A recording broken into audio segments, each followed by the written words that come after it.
Hello everyone, welcome back to the Comet classes. कैसे हैं बच्चों आप सब। मैं कमल कुमार आप लोगों का कॉमेट क्लासेस में स्वागत करता हूं।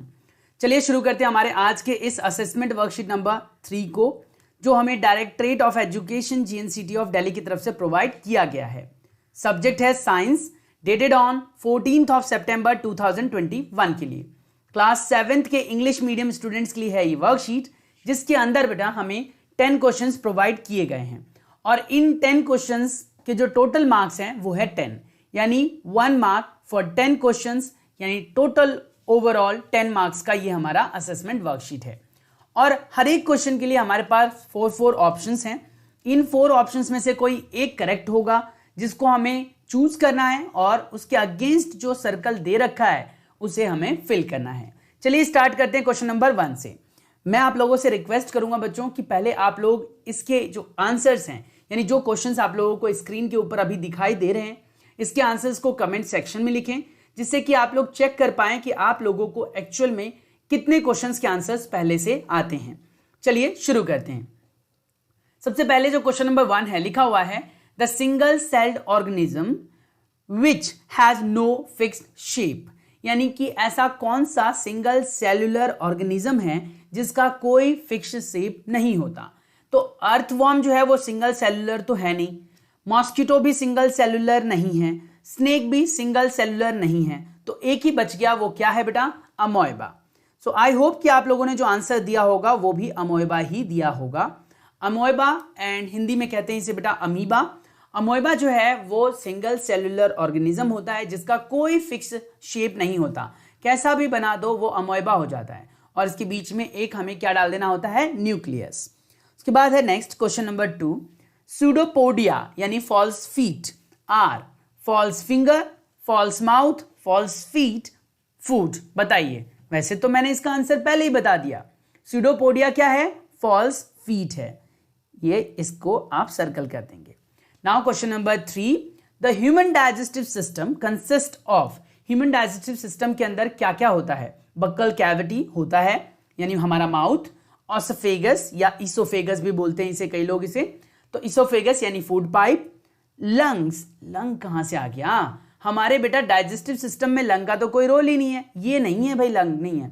लंग जो है वो हमारे डाइजेस्टिव सिस्टम का पार्ट नहीं है। स्टमक है, उसके बाद स्मॉल इंटेस्टाइन, लार्ज इंटेस्टाइन और फिर एनस। ये अपने सिस्टम में ही डला हुआ है बेटा। सबसे पहले हमारा जो फूड है वो माउथ कैविटी में आता है, यानी बकल कैविटी में आता है। उसके पास होने के बाद, यानी उसके बाद जो है वो इसोफेगस में आता है। उसके बाद स्मॉल इंटेस्टाइन से जाने से पहले स्टमक में स्टोर होता है, लार्ज इंटेस्टाइन में आता है, फिर एनस में आता है। लंग्स नहीं है हमारे डाइजेस्टिव सिस्टम का पार्ट। तो वही यहां पर पूछ रहा है, find the odd one out of the above statement. Odd one का मतलब जो इस स्टेटमेंट के हिसाब से नहीं है, जो गलत है, उसको चुनना है। तो बकल कैविटी है, इसोफेगस है, एनस है, लंग नहीं है, तो यहां पर ओड जो है वो लंग आ जाएगा। ठीक है, लंग्स जो है वो डाइजेस्टिव सिस्टम का पार्ट नहीं होता। Question number 4, dash is a ruminant.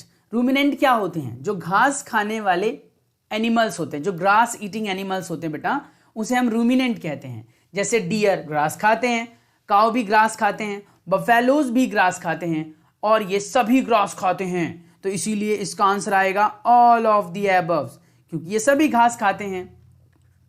Now question number 5, amoeba has mouth, digestive system, mouth and digestive system, no mouth, no digestive system. Mouth तो होता नहीं अमोएबा का, अमोएबा का माउथ नहीं होता बेटा। तो माउथ नहीं होता, तो माउथ वाले जितने भी ऑप्शन है वो सारे गलत, ये गलत, ये गलत। अब इन दोनों में से, ये ऑप्शन में से कोई एक हो सकता है। तो यहां पर लिखा है माउथ भी नहीं होता, डाइजेस्टिव सिस्टम भी नहीं होता। अरे भैया, डाइजेस्टिव सिस्टम तो होता है ना, तभी तो वो फूड को ट्रैप करता है सूडोपोडिया से, और ट्रैप करने के बाद उसे डाइजेस्ट कर लेता है, तो उसका डाइजेस्टिव सिस्टम होता है। तो ये इसका आंसर जो आएगा बेटा वो बी आ जाएगा। समझ में आया ना बी कैसे आंसर आया? सबसे पहले आप वो ढूंढ लीजिए जो आपका आंसर के हिसाब से टैली नहीं करता है।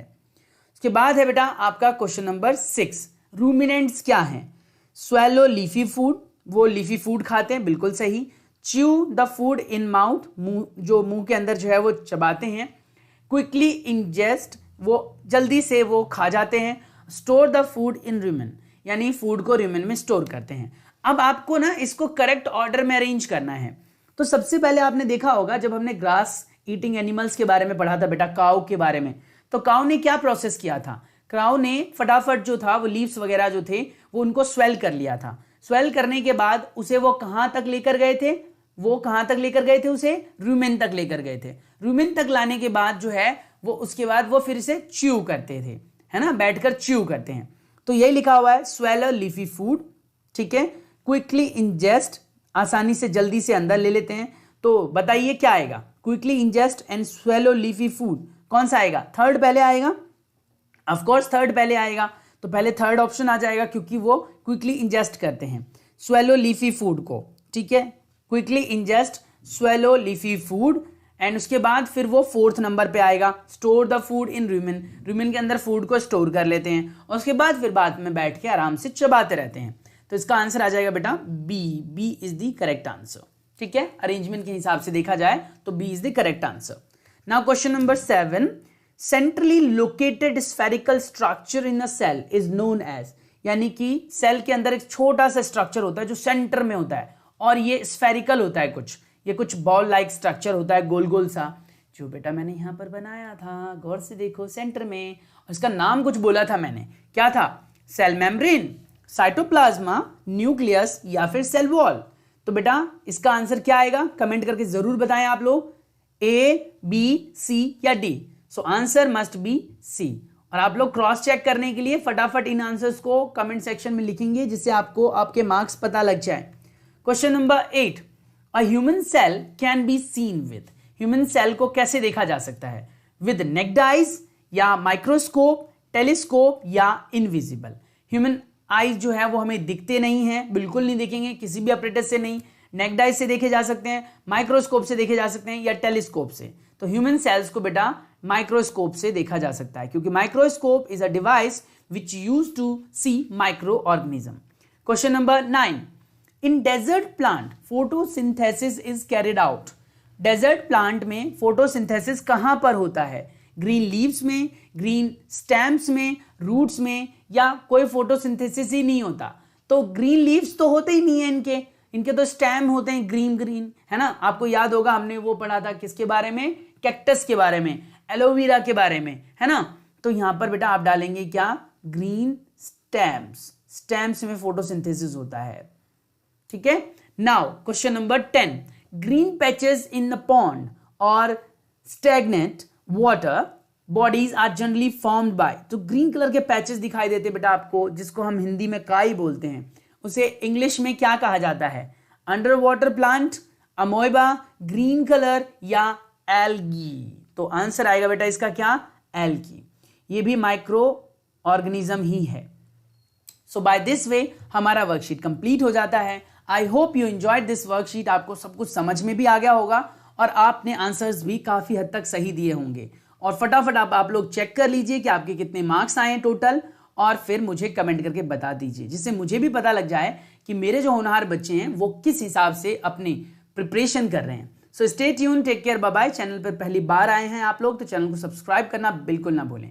लर्न इन लूप हमारा दूसरा चैनल है, उसे भी सब्सक्राइब करें लेटेस्ट वीडियोस के लिए, यानी जो जीके से रिलेटेड होंगी।